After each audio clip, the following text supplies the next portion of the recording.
Hi, I want to talk to you about loans. A lot of students have loans for college, and that's not a bad thing. It's just something you need to get real familiar with when you go into this space. So, there are several different types of loans, and I'm going to show them to you right now. There are, and I'm pulling this up from various sites, I'll have the links below. But there's a direct subsidized loan and a direct unsubsidized loan. Direct means it goes directly to the student. So it doesn't go through the parent, it goes directly to the student. And then there are parent plus loans, and those are the ones we're really going to focus on for today. So I really like something called NerdWallet because they give great information. They're not trying to sell you anything, they're just trying to make sure you understand what's going on. So for a student loan, for an undergraduate, the current interest rate is a 4.53. It's fixed. Fixed is important because that means the interest rate on the loan will never change. There's no variable rate. A variable rate means that usually with a variable rate, they start them really low and then they increase them dramatically. So you're paying a lot more at the end than you are at the beginning.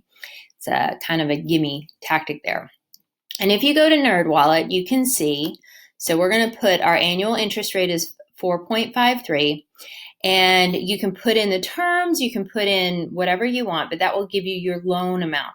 So let's say we're going to take $20,000 out total. So that's like, what, $5,000 a year? We'll go to 20. And what does that look like?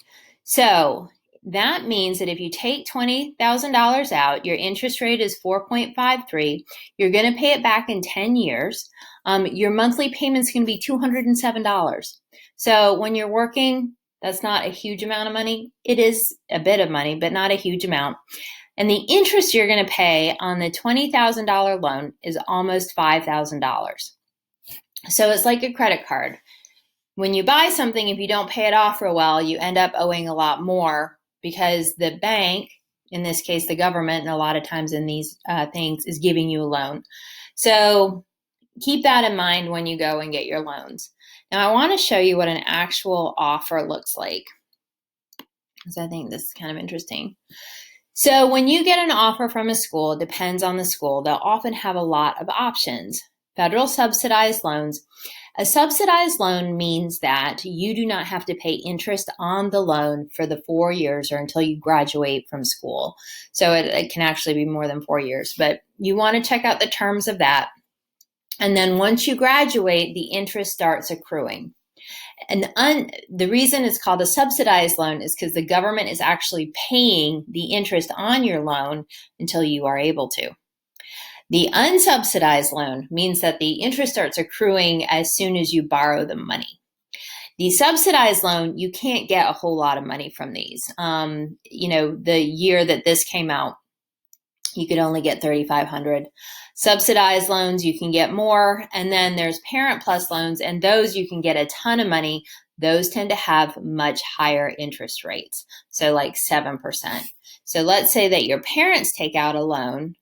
And if your parents take out a loan and we move the interest rate to 7%, and then the parent loan amount, let's say they borrow $40,000 or $44,000 to put you through school, they're going to have a monthly payment of $511, and they're going to pay $17,000 in interest.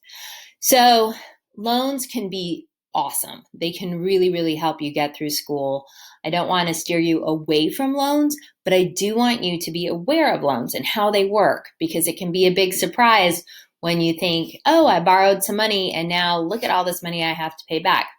To be honest, the best people to get loans from, if they're open to it, are your parents or people that you know who won't charge you interest. So that could be grandparents. But a lot of people don't have that option, or they don't want that dynamic in their relationship. So you got to be thoughtful when you do that. But this is it's a good thing to think about. It's not a bad thing to have. Just be very thoughtful about how you use them. The ideal, in my opinion, the best way to go is the subsidized loan. because it has a fixed interest rate, which means you're always going to pay the same amount of interest. And the government will pick up the interest until, I think it's like 5 years is the term. You can read it. But then, after that point, you have to pay it back, or you have to pay back the interest on it as well. So there you go, your information about loans.